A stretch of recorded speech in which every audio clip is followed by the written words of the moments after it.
from Lima, Peru, South America, and I live in the United States here in Manchester, Connecticut. I have the opportunity to take 2 sociology classes at college, and I just start to get a little bit more deep about people issues, couples issues, and I start to be more aware also about the situation of many immigrants here in the United States, immigration's problems, and just start. I developed definitely my style. I used to do a lot of realistic work at first. That was back in 1995 in Lima, Peru. I took a couple of years sculpture classes, and we was doing a lot of realistic work. But just have to develop over the years, and now I come with this abstract shape that I'm doing about woman bodies, guitar shapes, and I don't know. I have a little of everything, I believe. I don't really want to put myself in any art movement. Wherever people want to see, they just can place me, but not me. I got one experience from college. My second year at community college. I started at community college here in the United States, and some professor sent me to do an essay about Frida Kahlo. So she actually wanted us to find out some abstract artists and be more involved about the abstract artwork. And I was not too familiar with abstract. I was doing a lot of realistic work in Peru. So she just got upset. I say, I don't know about abstract. And by the way, I don't like abstract work. And I just admire all those big sculptures, nice paintings that are in the Vatican Museum. And I always have the dream to go one day to Italy and maybe study over there and live in Europe with all this art around. So I just say to her, no, I don't like abstract work. I don't know about abstract work. And she just looked at me so upset and said, okay, go and do Frida Kahlo. But I didn't know who was Frida Kahlo. And I started checking her art. I got some books from the library, and I got some videos, and also somebody told me get a movie. Maybe you see the movie Frida. And it was, I think that a lot of her feelings that she plays in her artwork is what I also do in my artwork. Things that I maybe I pass through, or some of my friends pass through, and I see in the news, people, problems all around the world, and sometimes I just take it so personal and makes me feel so involved in their problems. And it's not really hard for me to come with this work, because I live this, I live their problems, even though maybe some of them I'm not in that conditions, but it's just that what I see in Frida is something that I see a lot in myself. And by the way, I also have a crack scene, and I also became with some back problems and some kind of partial paraplegia, and I start to be more independent over the years and feel more confident walking around. But there is a lot of things that I see in her life that I also see myself. And on the other hand, I know she belonged to a different movement. She's trying to remember this movement like surrealist. She doing her own way, but I do in my own way. Another artist that I definitely is my favorite is Rodin. Maybe that is my inspiration. That's how I started making sculptures in Peru.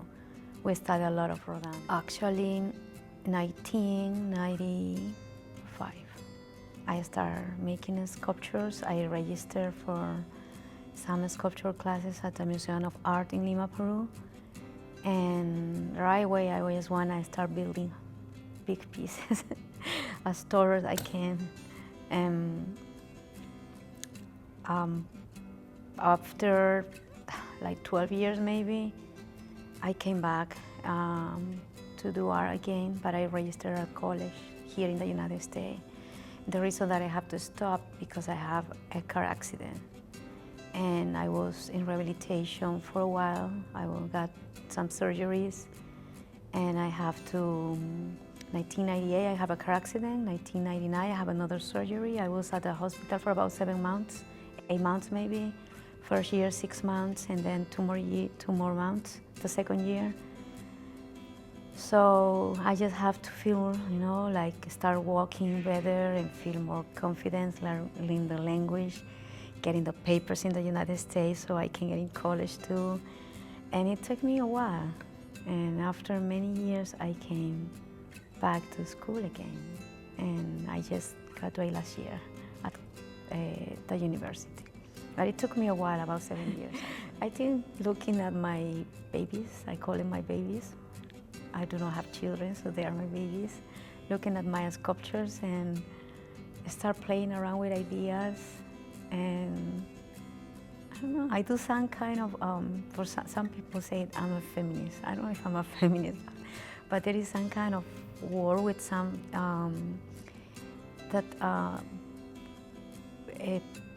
big couples problems that I emphasize in my art pieces. And I don't know. I got one piece that it's a woman and I have a head of a man in her hips, and that I call that piece "Woman in Power." So when I start painting and coming with details, I start looking for more information about women's movements and learn a little bit more about it. And I come with one design, and it's in the shoulder, and that is it's like a cross, but it's the opposite way with a circle on the top. And she got kind of a tattoo in her shoulder, and that is a feminist symbol. So I start playing with ideas, and I think it's much more when I do when I start painting my pieces. I know everybody works differently. In my case, I feel like this is my life. I devote my whole time to be there at my studio doing my sculptures, coming with ideas, not just for paintings, for the painting part, also for the building part. And it takes me, I can be working 2 straight days without sleeping. And I always do that, by the way, every time I have to bring my pieces as a students, we used to bring for galleries, for sales, and also for the senior show. I graduated last year, and this year for this gallery, the ArtWalk. So I can be like 2 straight weeks without sleeping every other day. So maybe that is the part. Sometimes I'm not too happy with the results and I want to make it better and work extra hours, and if that doesn't come the way I want, I just want to change my ideas and be there for extra hours. So I don't really care if I go to sleep or not. It's my refuge, actually. It's like a refuge for many artists. We can have so much, like any other person, frustrations, problems, and we just want to forget about it and work in our ideas and being there working for hours or days. It's escaping from reality and just be worried about the issue, right? That I'm placing that in my sculptures, and just forget about my own problems and be looking at somebody else's problems. That is maybe the worst part. Trying to fix something, and thinking that when people see at my sculpture, they will think about that real issue that is there and try to work out the problem and make their life better.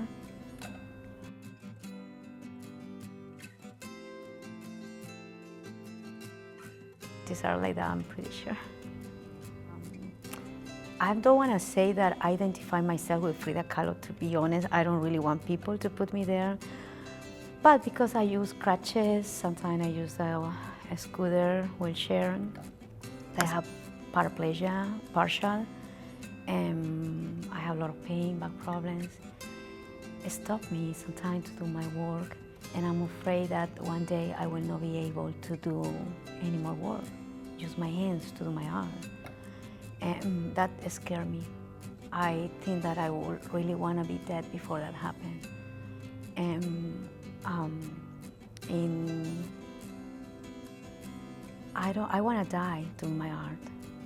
And right now I'm working, I have a couple of more pieces that I want to do for these family trait sculptures I have. I get too involved emotionally in families' issues. I have friends, they have their children's, couples that they break up after years, and I see a lot of details in relationships, things that many people they don't see, even in relationships that I have. And sometimes we don't put so much focus about small things, but most of the time these small things that we do and we don't want to change is what cause problems between people, between couples, even parents with their children. This is one thing that I'm very interested in, and I want to come with a project in the future about child abuse. And for my next, hopefully by next year, I'm going to be making a set of sculptures regarding immigration issues, and also immigration's good results. Like in my case, I'm an immigrant. It was pretty hard to get papers, to get to the school, to survive in another country with another language, and we know high income. But there are good things that we take advantage, and from the government, like loans, financial aids, right? And we should take advantage of this source that we have in a good way and try to improve our life. So this is something that I want to show in my sculptures, in my next projects regarding the immigrants. I present my art, like naked, nude, and some people don't like it. Some even part of my family, they don't like it because they go to church, they follow God, they follow the Catholic Church, and they just think that I'm not supposed to do naked art because God doesn't like it. So I don't know. I just remind them that there is a lot of naked sculptures also in the Vatican Museum. And in some churches, even those chairs around, even the Jesus Christ, he's covered himself. It's covered the lower part of his body, but the private part, because the rest of the body is naked. So I don't like when people see my work in a sexual part. I just appreciate the human body. That's how I start making sculptures, doing naked pictures at the Museum of Art. We started a lot of the Renaissance, and during the Renaissance there's a lot of naked pictures. Nudity was the first thing that all these sculptors and painters like to do. And well, actually, I think that whatever we want to do, we can do it. We need just to organize our ideas very well. We need to accept what is our real situation, and economically, physically. And we also have to know very well and be open and and accept if we have some limitations, and find out how we can accomplish something that we want to do, any goal. But we cannot forget about, like if there is some limitations, can be about money, can be about physical, like my case. I thought that I'm never gonna make any big sculpture anymore because I got paralyzed. I use crutches, and I have other limitations too, physical limitations. But my mind was no, it didn't have any limitation. I start walking again. First, learn how to walk again in 1998.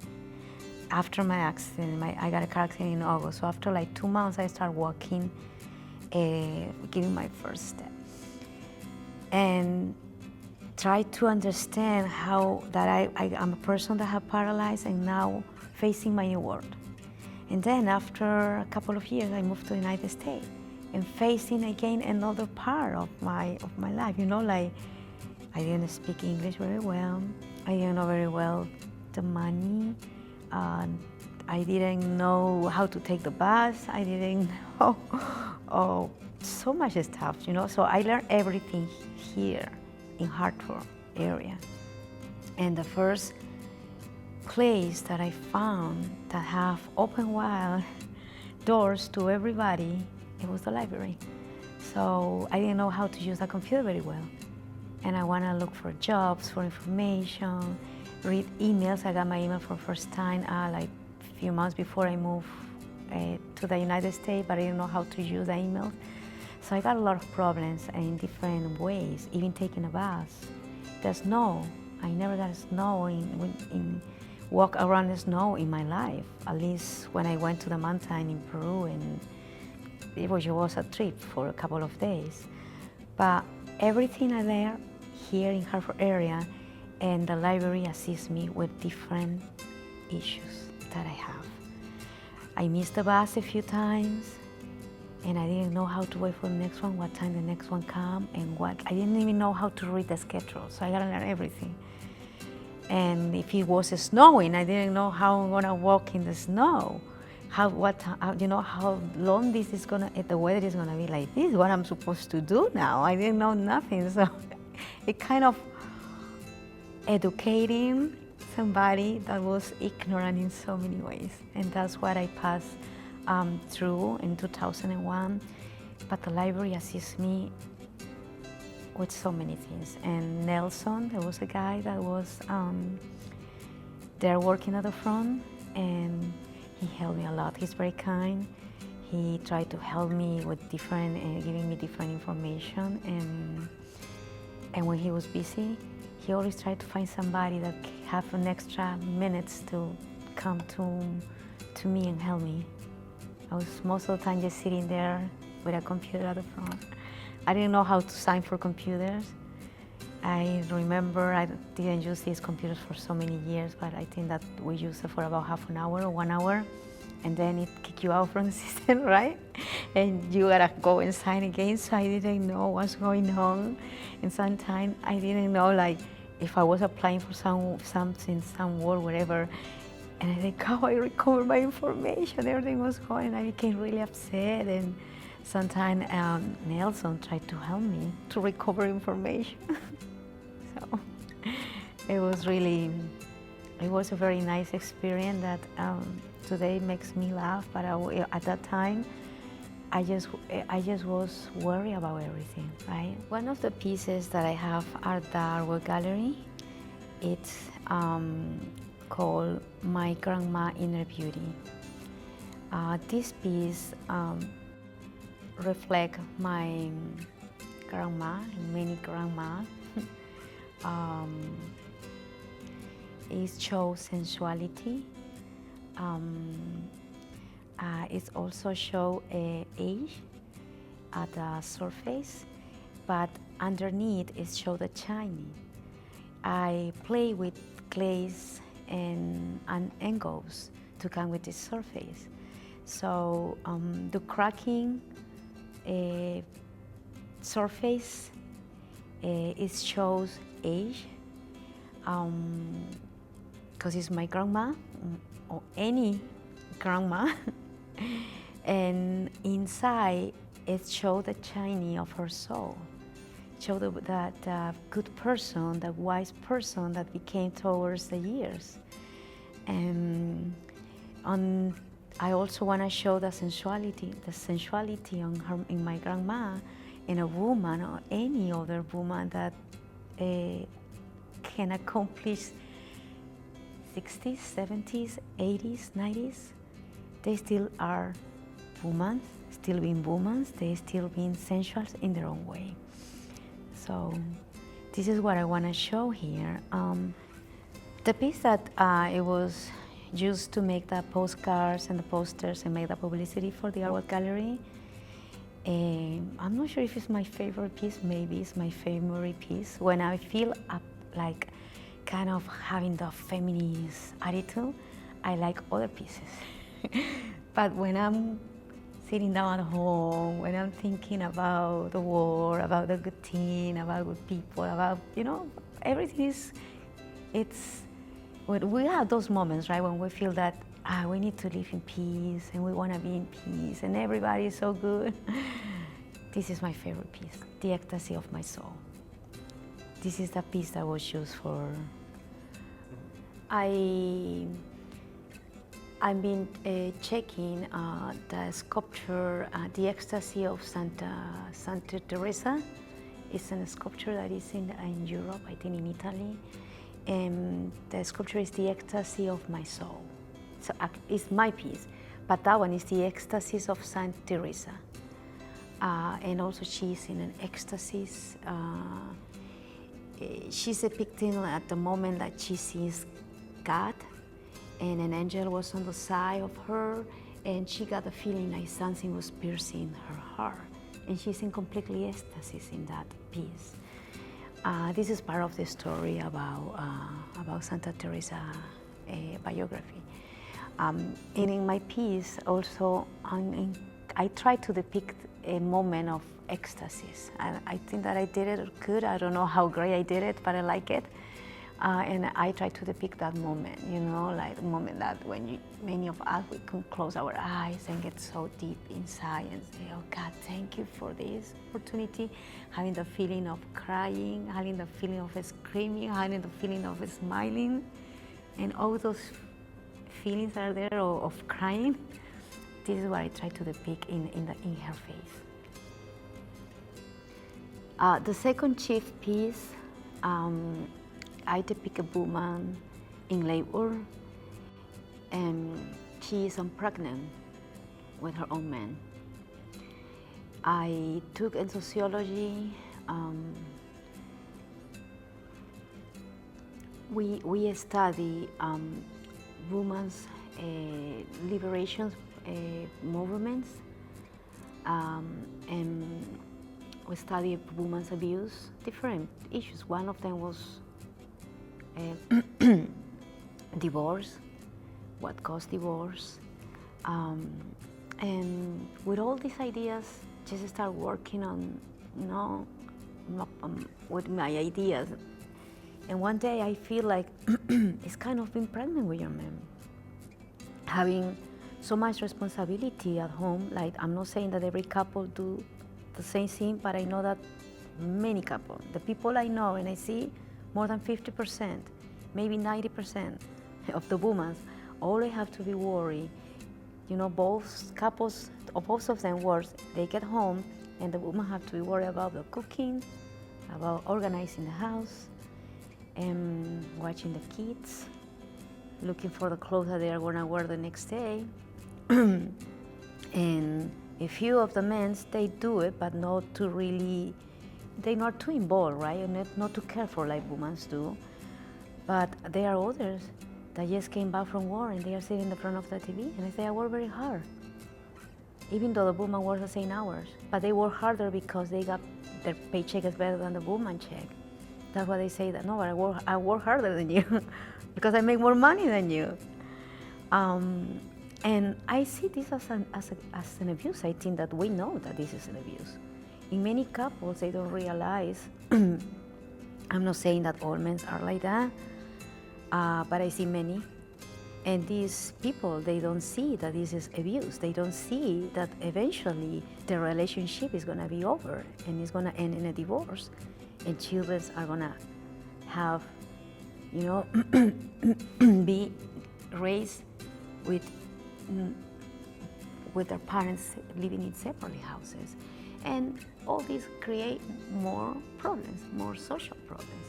So one of the things that definitely I wanna show here is the fact that you gotta work out these things with your couple, because this is how many women feel, alone, in pain, with frustration,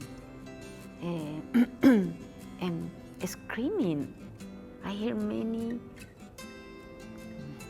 people say, I don't know if I'm supposed to say that word, but there is one bad word that people like to use, guys like to use sometimes when they describe their wife. They start with B. She is a B, she always screams, she wanna order me, she say what to do, she thinks that she's my mother, right? And well, in that piece, she's screaming. We don't wanna be, we wanna talk. We don't wanna be running around the house telling you what to do. You know, guys are supposed to know, where do you put a towel after you take a shower? Where do you put your shoes after you come back from work? You know, or the play after you eat. So if I cook and if I serve the food and I'm still sitting there waiting for the children to finish with their food, because I cannot go back and take a shower or do something else I have to do until they finish the food there. And maybe you can go and wash the dishes, right? So I know that these things, these little issues, adding one after another one and another one, make the relationships to be very cold and have and the passion and the mood that a couple is supposed to have, like being in love and I love you and I care for you, it just go away after all this screaming around. And it just bothers me because I know friends and and also my relative that they got separately, they got divorced and they got children. I see that. I want people to know that whatever dream they have, they can work very hard, set up their ideas, be responsible, and work very hard for something that they want, but never forget if there is something that can stop you, like in some cases like mine, my paralysis can stop me to do certain stuff. I'm not pretending to run, to jump, or be in a leather working on some of my artwork because I'm not able to do it, never again. So we have to accept whatever situations, limitations we have in a different ways and make a plan and work very hard and try to accomplish our goals.